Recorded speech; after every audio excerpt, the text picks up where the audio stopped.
Hello everyone. सो आज हम लोग बाइनरी ऑपरेशन देखेंगे, ठीक है ना। बाइनरी ऑपरेशन जैसे कि नाम से बेसिकली लग रहा है कि बाइनरी ऑपरेशन बेसिकली ऑपरेशन है जो दो नंबर के बीच में ऑपरेट करता है, ठीक है ना। सो बाइनरी बाई मतलब something related to two, basically दो नंबर्स के बीच में ये ऑपरेशन होता है, ठीक है ना। सो बाइनरी ऑपरेशन होता क्या है, ठीक है ना। बाइनरी ऑपरेशन को जनरली हम लोग स्टार से रिप्रेजेंट करते हैं। यहाँ पे स्टार का मतलब ये नहीं कि मल्टीप्लिकेशन, कोई भी ऑपरेशन हो सकता है। क्वेश्चन में मेंशन कर देगा कि क्या ऑपरेशन है वो, एडिशन, सब्ट्रैक्शन, डिवीजन या कोई और भी ऑपरेशन हो सकता है, ठीक है ना। सो फॉर एग्जांपल हम लोग उससे पहले हम बेसिकली मैथमेटिकल डेफिनेशन देखते हैं बाइनरी ऑपरेशन का। सो बाइनरी ऑपरेशन क्या होता है? Binary operation star on set ए, ठीक है ना। बाइनरी ऑपरेशन जो है वो हमेशा एक सेट ए पे डिफाइन होता है। सो binary operation star on set A is simply a function, ठीक है ना। ये सिंपली एक तरह का फंक्शन, एक तरह का मैपिंग है from A cross A to A, ठीक है ना। सो बाइनरी ऑपरेशन जो वो नथिंग बट एक तरह का फंक्शन है ये, ठीक है ना। सो बाइनरी ऑपरेशन जिसको हम स्टार से रिप्रेजेंट करते हैं ऑन सेट ए। सो ये बाइनरी ऑपरेशन क्या है, ये भी हम लोग क्वेश्चन में दे देगा, और ये सेट ए जो ये भी हम लोग क्वेश्चन में दे देगा, ठीक है ना। तो बाइनरी ऑपरेशन जो होगा वो सिंपली एक तरह का मैपिंग है, एक तरह का फंक्शन है from A cross A to A, ठीक है ना। दैट इज, इसका मतलब इसकी क्या हुआ, इसको जैसे हम लोग बाइनरी ऑपरेशन हम लोग ए स्टार बी ऐसे करके लिखते हैं, ठीक है ना। तो ये ए और बी मेरा दो नंबर है, जिन दो नंबर पे हम लोग ऑपरेशन कर रहे हैं। तो ए स्टार बी, ठीक है ना। तो ए स्टार बी, तो मान लो, तो अगर ये एक बाइनरी ऑपरेशन है ऑन सेट ए, ठीक है ना। ये बाइनरी ऑपरेशन है ऑन सेट ए कब, जब अगर ए सेट ए को बिलोंग करे और बी भी अगर सेट ए को बिलोंग करे, तो फाइनली जो ए स्टार बी का जो वैल्यू आएगा वो भी सेट ए को बिलोंग करना चाहिए, ठीक है ना। फिर से हम बोलते हैं ए स्टार बी, ठीक है ना। ये हम लोग एक ऑपरेशन दिया हुआ है ए और बी, जहाँ पे दो नंबर्स है, ठीक है ना। तो अगर ये बाइनरी ये ऑपरेशन बाइनरी ऑपरेशन कब कहलाएगा, ये ऑपरेशन मेरा बाइनरी ऑपरेशन तब कहलाएगा जब ए अगर सेट ए को बिलोंग करे, बी भी अगर सेट ए को बिलोंग करे, तो फाइनली ए स्टार बी का जो वैल्यू आएगा, ठीक है ना, जो भी तुमको ऑपरेशन दिया हुआ क्वेश्चन में, ठीक है ना, ए स्टार बी का जो भी वैल्यू आए वो सेट ए को ही बिलोंग करना चाहिए। अगर ए स्टार बी अगर सेट ए को बिलोंग नहीं कर रहा है तो बेसिकली वो बाइनरी ऑपरेशन नहीं होगा, ठीक है ना। क्वेश्चन में पूछता है एक बाइनरी एक ऑपरेशन दे देगा, पूछेगा कि ये एक बाइनरी ऑपरेशन है कि नहीं है। कैसे पता लगाएंगे कि ये बाइनरी ऑपरेशन है कि नहीं है?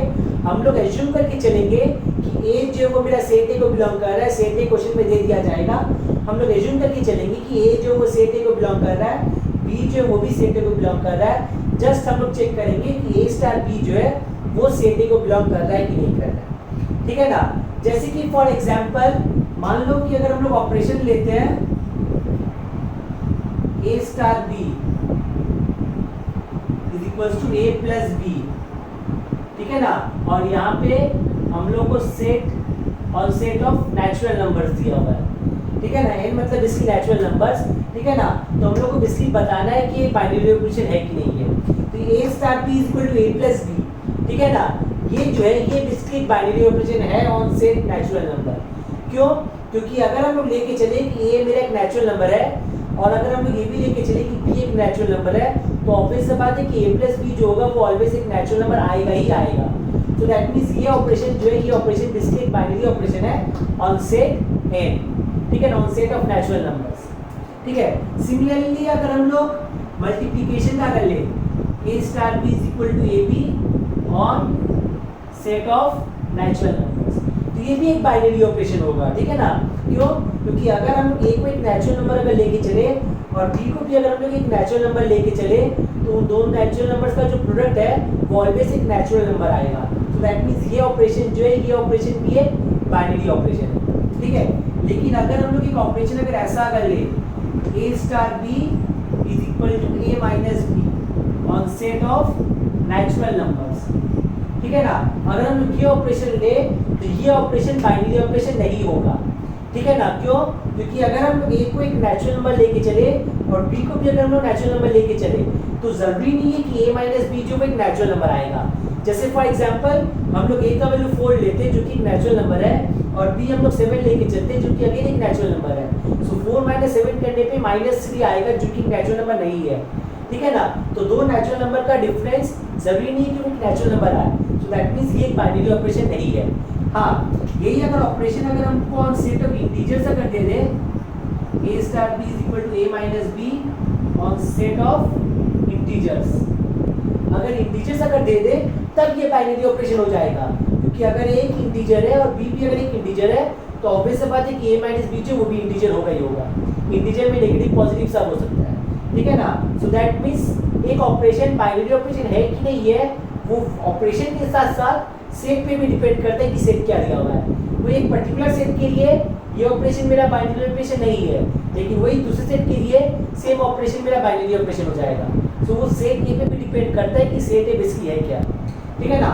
सो क्वेश्चन में पहला चीज जो पूछता है वो यही कि बताना है कि बेसिकली ये ऑपरेशन मेरा बाइनरी ऑपरेशन है कि नहीं है। तो उसका प्रोसीजर एकदम सिंपल है। हम लोग लेके चलेंगे कि ए जो है वो सेट ए को बिलोंग कर रहा है और बी जो है वो भी सेट ए को बिलोंग कर रहा है। हम लोग जस्ट चेक करेंगे कि ए स्टार बी जो है वो फाइनली मेरा सेट ए को बिलोंग कर रहा है कि नहीं कर रहा है, हम लोग बस वो चेक करेंगे, ठीक है। तो ये मेरा पहला चीज आया। नेक्स्ट आया, इसमें जो अक्सर पूछता है वो है कॉम्यूटेटिव लॉ।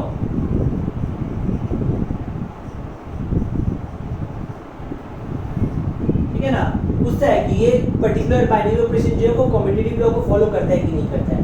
क्या होता है कॉम्यूटेटिव लॉ? कॉम्यूटेटिव लॉ मतलब A star B is equal to B star A अगर आ जाए तब हम लोग बोलेंगे कि वो कॉम्यूटेटिव लॉ को फॉलो करता है, ठीक है ना। अगर ए स्टार बी अगर बी स्टार ए के बराबर अगर आ जाए तब हम लोग बोलेंगे कि ये पर्टिकुलर ऑपरेशन जो है वो कॉम्यूटेटिव लॉ को फॉलो करता है, ठीक है ना। जैसे कि से सपोज हम लोग को अगर एक बाइनरी ऑपरेशन अगर ऐसा दिया हुआ है A star B is equal to A to the power B, say suppose हम लोग को ऐसा कर दिया हुआ है, तो जब हम लोग बी स्टार ए जब करेंगे तो हम लोग जब बी स्टार ए जब करेंगे तो बी स्टार ए क्या हो जाएगा, ये बी टू द पावर ए हो जाएगा। ऑब्वियस सा बात है कि ए टू द पावर बी और बी टू द पावर ए जो है वो सेम नहीं होता है। 2 टू द पावर 3 8 होता है, लेकिन 3 टू द पावर 2 जो है वो 9 होता है। So A to the power B is not equal to B to the power A, ठीक है ना। So that means A star B जो है this is not equal to B star A. So that means ये commutative law को follow नहीं करता है, ठीक है ना। So that means it doesn't follow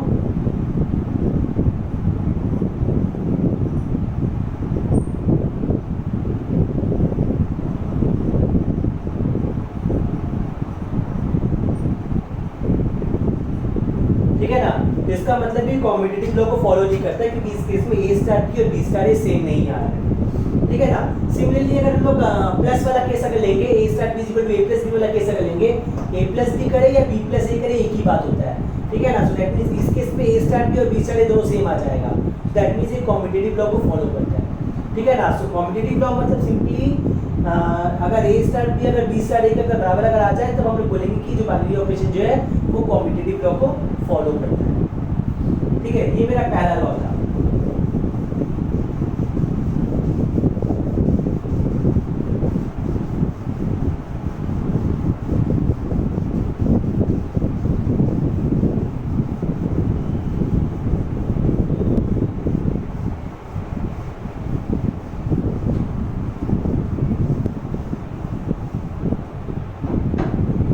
दूसरा जो आ रहा है लॉ वो है बेसिकली एसोसिएटिव लॉ। एक बाइनरी ऑपरेशन एसोसिएटिव लॉ को कब फॉलो करेगा, जब A star of B star C is equal to A star B star of C. जब ऐसा केस होगा तब हम लोग बोलेंगे कि जो मेरा बाइनरी ऑपरेशन जो है वो एसोसिएटिव लॉ को फॉलो करता है, ठीक है ना। सो बॉटमस रूल के अनुसार पहले ब्रैकेट का काम होगा, तो यहाँ पर हम लोग पहले बी और सी को ऑपरेट करेंगे, जो आएगा उसको हम लोग ए के साथ ऑपरेट करेंगे, ठीक है। अगर ये इसके बराबर अगर आ जाए, ठीक है ना, A star B star of सी, मतलब यहाँ पे पहले हम लोग ए और बी को ऑपरेट करेंगे, फिर जो आएगा उसको हम सी के साथ ऑपरेट करेंगे। अगर दोनों सेम आया तब हम लोग बोलेंगे कि एसोसिएटिव लॉ को फॉलो करता है। जैसे कि से सपोज हम लोग एक बाइनरी ऑपरेशन ऐसा दिया हुआ है A star B is equal to A square plus B square. से सपोज हम लोग एक बाइनरी ऑपरेशन ऐसा दिया हुआ है, तो जब हम लोग ए स्टार ऑफ बी स्टार सी जब करेंगे तो पहले तो हम लोग को बी स्टार सी करना है। बी स्टार सी जब करेंगे तो क्या हो जाएगा, ये हो जाएगा B square plus C square, ऐसा ही आ जाएगा, ठीक है। अब ए स्टार ऑफ दिस करना है। ए स्टार ऑफ दिस जब करेंगे तो क्या हो जाएगा, पहले वाले नंबर का स्क्वायर प्लस सेकंड वाले नंबर का स्क्वायर। सो ऐसा आ गया ये। सिमिलरली अगर हम लोग ए स्टार ऑफ बी स्टार सी अगर करें तो यहाँ पे पहले हम लोग को ए स्टार बी करना पड़ेगा। पहले ए स्टार बी जब की तो ये स्क्वायर प्लस बी स्क्वायर ऐसा आएगा, ठीक है, स्टार ऑफ सी, ठीक है। तो इसका स्क्वायर प्लस इसका स्क्वायर, सो दैट मींस क्या हो जाएगी, ये सिंपली हो जाएगा A square plus B square का whole square plus C square. So देख सकते हैं कि दोनों बेसिकली सेम नहीं है। सो दैट मींस इस केस में A star of B star C is not same as A star B star of C. So that means ये एसोसिएटिव लॉ को फॉलो नहीं करता है, ठीक है ना। तो एसोसिएटिव लॉ को कब फॉलो करता है, जब ये दोनों इक्वल आता है। इस केस में ये दोनों इक्वल नहीं आ रहा है, so that means associative law को फॉलो नहीं करता है, ठीक है ना। से हम लोग अगर करता होगा तो दोनों इक्वल आपको ऑटोमेटिकली अपने आप आ जाएगा, ठीक है। तो ये मेरा सेकंड चीज था। थर्ड जो अक्सर इसमें पूछता है वो है बेसिकली आइडेंटिटी एलिमेंट पूछता है।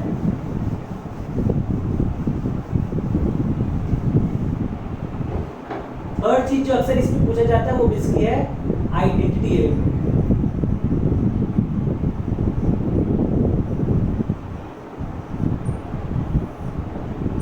थर्ड चीज जो इसमें पूछा जाता है अक्सर वो बेसिकली होता है आइडेंटिटी एलिमेंट होता है। क्या होता है आइडेंटिटी एलिमेंट, ठीक है ना। अगर ए स्टार ई अगर ए के बराबर अगर आ जाए, ठीक है ना, ए स्टार ई अगर ए के बराबर अगर आ जाए तब ई को हम लोग ए का आइडेंटिटी एलिमेंट बोलेंगे, ठीक है ना। ई को ए का आइडेंटिटी एलिमेंट कहा जाएगा, ठीक है ना। जैसे कि फॉर एग्जांपल सपोज हम लोग को बाइनरी ऑपरेशन ऐसा दिया हुआ है A star B is equal to A plus B, ठीक है ना। एडिशन वाला केस हम लोग लेके चलते हैं। सो आइडेंटिटी एलिमेंट के डेफिनेशन के अनुसार A star E should be equal to A, so that means A plus E should be equal to A, ठीक है ना। तो यहाँ से ए का जो टर्म है ये बेसिकली मेरा कैंसिल आउट हो गया और ई मेरा जीरो आ गया, ठीक है ना। सो दैट मींस जीरो जो है ये मेरा एडिटिव आइडेंटिटी एलिमेंट हो गया है। किसी भी नंबर को अगर हम जीरो के साथ ऐड करें तो हमको वही नंबर वापस मिल जाता है, ठीक है। सो दैट मींस जीरो जो है वो मेरा एडिटिव आइडेंटिटी एलिमेंट हो गया है, ठीक है ना। किसी भी नंबर को अगर हम जीरो के साथ ऐड करें तो हमको वही नंबर वापस मिल जा रहा है। सो दैट मींस जीरो जो है वो मेरा एडिटिव आइडेंटिटी एलिमेंट हो गया है। सिमिलरली से सपोज अगर हम लोग को बाइनरी ऑपरेशन अगर ऐसा दिया हुआ है a into b, ठीक है ना। सो a star e should be equal to a, which implies a into e should be equals to a. So e क्या हो जाएगा, e मेरा 1 हो जाएगा। सो 1 क्या हो गया, 1 हो गया मल्टीप्लिकेटिव आइडेंटिटी एलिमेंट। किसी भी नंबर को ऑब्वियस बात है वो नंबर मेरा नॉन जीरो होना चाहिए, ठीक है ना। कोई भी नॉन जीरो नंबर को अगर हम 1 से मल्टीप्लाई करें तो हमको वही नंबर वापस मिल जाता है। सो दैट मींस 1 जो वो मेरा मल्टीप्लिकेटिव आइडेंटिटी एलिमेंट हो गया, 0 मेरा एडिटिव आइडेंटिटी एलिमेंट हुआ और 1 जो वो मेरा मल्टीप्लिकेटिव आइडेंटिटी एलिमेंट हो गया। किसी भी नंबर को अगर हम 0 के साथ अगर ऐड करें तो हमको वही नंबर वापस मिल जाता है। दैट मींस 0 मेरा एडिटिव आइडेंटिटी एलिमेंट होता है। और जबकि किसी भी नॉन जीरो नंबर को अगर हम 1 से अगर मल्टीप्लाई करें तो हमको वही नंबर वापस मिल जाएगा। दैट मींस 1 मेरा मल्टीप्लिकेटिव आइडेंटिटी एलिमेंट हो गया। तो ये मेरा बेसिकली आइडेंटिटी एलिमेंट का डेफिनेशन था कि अगर हम किसी भी नंबर को अगर उस नंबर से अगर ऑपरेट करें तो हमको वही नंबर वापस मिल जाएगा। तो हम लोग ई को ए का आइडेंटिटी एलिमेंट बोलेंगे। A star E should be equal to A. चौथा चीज जो इसमें जो लगता है वो है basically inverse element.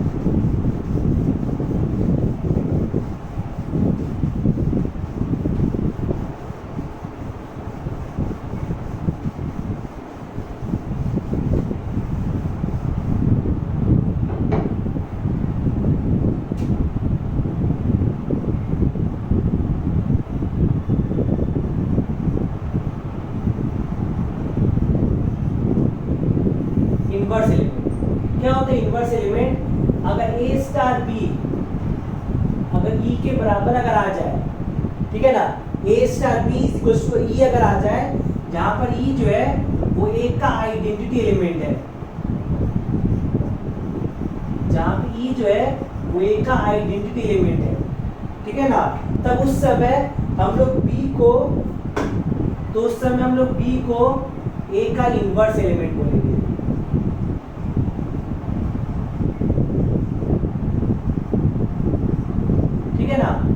Star B is equals to E अगर आ जाए, जहाँ पे ई जो है वो ए का आइडेंटिटी एलिमेंट है, तब उस समय बी को ए का इनवर्स एलिमेंट कहा जाएगा, ठीक है ना। A star B is equal to E, जहाँ पर ई जो है वो ए का आइडेंटिटी एलिमेंट है, तो उस समय बी को ए का इनवर्स एलिमेंट कहा जाएगा। सो ऑब्वियस सा बात है, इनवर्स एलिमेंट निकालने के लिए पहले आइडेंटिटी एलिमेंट निकालना पड़ेगा, ठीक है ना। जैसे कि से सपोज हम लोग बाइनरी ऑपरेशन अगर कंसीडर करें, A star B is equal to A plus B वाला ही कंसीडर करें, ठीक है ना। तो हमको पता है कि जीरो जो है वो बेसिकली इसका आइडेंटिटी एलिमेंट है, ठीक है ना। So A star B should be equal to zero, यानी कि A plus B should be equal to zero, यानी कि बी क्या हो गया, ये माइनस ए हो गया। सो माइनस ए क्या हो जाता है, ये एडिटिव इनवर्स हो जाता है। किसी भी नंबर को अगर हम माइनस ए से मल्टीप्लाई कर ऐड करें तो हमको उसका आइडेंटिटी एलिमेंट मिल जाएगा। सिमिलरली अगर हम लोग बाइनरी ऑपरेशन का कंसीडर करें मल्टीप्लिकेशन का, तो इसका जो आइडेंटिटी एलिमेंट था वो 1 था, that means A star B should be equal to 1, यानी कि a b should be equal to 1, यानी कि बी क्या हो गया, बी हो गया 1/a। सो 1/a क्या हो गया, 1/a हो गया मल्टीप्लिकेटिव इनवर्स हो गया, ठीक है। सो 1 जो है वो मल्टीप्लिकेटिव इनवर्स हो गया। इस तरीके से ये निकाला जा सकता है, ठीक है। आखिरी चीज जो इसमें जो बेसिकली लगता है वो है बेसिकली ऑपरेशन टेबल।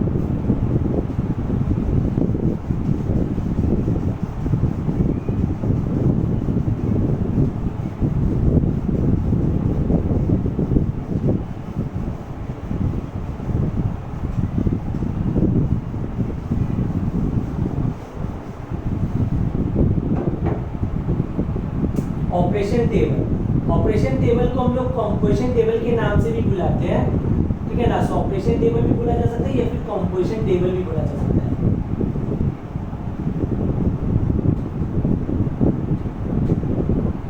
ठीक है। सो ऑपरेशन टेबल या फिर कंपोजिशन टेबल एक ही का दो अलग अलग नाम है। तो यहाँ पे हम लोग एक टैबुलर फॉर्म में हम लोग ए का सारा पॉसिबल वैल्यूज, बी का सारा पॉसिबल वैल्यूज और ए स्टार बी का सारा पॉसिबल वैल्यूज हम लोग लिखते हैं एक टैबुलर फॉर्म। कैसे, जैसे कि से सपोज हम लोग को मैट्रिक्स ए दिया हुआ है समथिंग कुछ इस तरीके से, 1 2 नॉट मैट्रिक्स सॉरी सेट ए, मान लो कि सेट ए हम लोग को समथिंग कुछ इस तरीके से दिया हुआ है 1 2 3 4, और बाइनरी ऑपरेशन से सपोज हम लोग को दिया हुआ है A star B is equal to maximum of A comma B, माने इन दोनों में जो बड़ा होगा वो मेरा रिजल्ट होगा। तो ऑपरेशन टेबल या फिर कंपोजिशन टेबल कैसे बनाया जाता है, यहाँ पे हम लोग ए का सारा पॉसिबल वैल्यूज लेते हैं, यहाँ पे हम लोग बी का सारा पॉसिबल वैल्यूज लेते हैं। तो ये तो मेरा सेट ए को बिलोंग कर रहा है, मतलब ए का सारा पॉसिबल वैल्यूज जो वो 1 2 3 4 ऐसा आ गया, ठीक है ना। और यहाँ पे हम लोग बी का सारा पॉसिबल वैल्यूज लिखेंगे जो कि अगेन 1 2 3 4 हो जाएगा, क्योंकि बी जो वो भी सेट ए को बिलोंग कर रहा है। और यहाँ पे हम लोग सेल्स पे ए स्टार बी का वैल्यू लिखेंगे। जैसे फॉर एग्जांपल पहले हम लोग ये 1 और 1 को जब ऑपरेट किए, 1 और 1 में मैक्सिमम जो है वो 1 ही है, तो इसका रिजल्ट 1 हो गया, यहाँ पे लिखेंगे। फिर 1 और 2, यहाँ पे ऑपरेशन मेरा मैक्सिमम वाला था, हमने बड़ा सबसे दोनों में बड़ा वाला लेंगे, तो 1 और 2 इन दोनों में जो बड़ा है वो बेसिकली वो 2 है, तो यहाँ पे मेरा ये रिजल्ट 2 आ जाएगा। 1 और 3 में बड़ा जो है वो बेसिकली वो 3 है, तो यहाँ पे मेरा 3 आ जाएगा। 1 और 4 इन दोनों में बेसिकली बड़ा जो है वो 4 है, तो यहाँ पे मेरा 4 आ जाएगा। 2 और 1 में जो बड़ा है वो मेरा बेसिकली 2 है, तो यहाँ पे 2 आ जाएगा। 2 और 2 इन दोनों में बड़ा अगेन 2 है, तो यहाँ पे अगेन 2 आ जाएगा। 2 और 3 इन दोनों में जो बड़ा है वो बेसिकली वो 3 है, तो यहाँ पे 3 आ जाएगा। 2 और 4 इन दोनों में बड़ा बेसिकली 4 है, तो यहाँ पे ये 4 आ जाएगा। 3 और 1 इन दोनों में जो बड़ा है वो बेसिकली वो 3 है। 3 और 2 इन दोनों में जो बड़ा है वो बेसिकली 3 है। 3 और 3 इन दोनों में जो बड़ा है वो अगेन 3 है। और 3 और 4 इन दोनों में जो बड़ा है वो बेसिकली वो 4 है। अच्छा 4 और 1, ठीक है ना, 4 इधर और 1 इधर, दोनों में बड़ा बेसिकली 4 है, तो इधर 4 आया। 4 और 2 इधर 4 आ गया अगेन। 4 और 3 ये अगेन इधर 4 आ गया, और 4 और 4 तो ये अगेन इधर 4 आ गया। इस तरीके से हम लोग बेसिकली टेबल कर सकते हैं, जिसको बेसिकली ऑपरेशन टेबल कहा जाता है, ठीक है। सवाल में बस खाली 3-4 चीज़ें बस पूछता है बाकी इस चैप्टर से। पहला तो ये कि जो हम लोग को बताना है, प्रूफ करना है कि मेरा गिवन ऑपरेशन बाइनरी ऑपरेशन है कि नहीं है, ठीक है। तो उसके लिए हम लोग लेके चलेंगे कि ए जो मेरा सेट ए को बिलोंग कर रहा है, बी जो वो भी मेरा सेट ए को बिलोंग कर रहा है। हमको जस्ट चेक करना है कि ए स्टार बी मेरा सेट ए को बिलोंग कर रहा है कि नहीं कर रहा है। सेकेंड जो आया वो बताना है कि मेरा जो गिवन बाइनरी ऑपरेशन जो है वो कम्यूटेटिव लॉ को फॉलो करता है कि नहीं करता है। तो उसके लिए पहले हम लोग ए स्टार बी लिखेंगे, फिर हम लोग बी स्टार ए निकालेंगे और जस्ट चेक करेंगे दोनों इक्वल है कि नहीं। तीसरा मेरा आया एसोसिएटिव लॉ।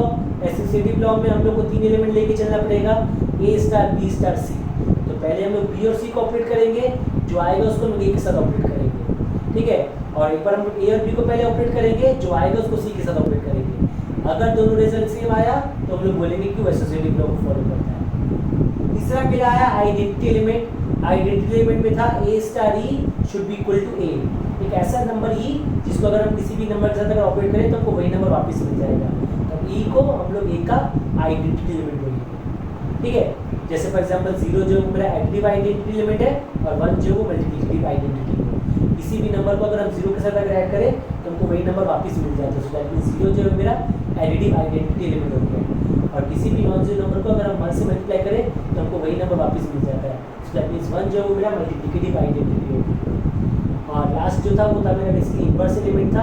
इनवर्स एलिमेंट में क्या होता है, अगर ए स्टार बी अगर ई के बराबर अगर आ जाए, जहाँ पर ई मेरा बेसिकली ए का आइडेंटिटी एलिमेंट है, तो हम लोग बी को ए का इनवर्स एलिमेंट बोलेंगे। जैसे फॉर एग्जांपल माइनस ए जो है वो एडिटिव इनवर्स है और 1/a जो है वो मल्टीप्लिकेटिव इनवर्स है। सो ये मेरा बाइनरी ऑपरेशन चैप्टर था। Thank you everyone.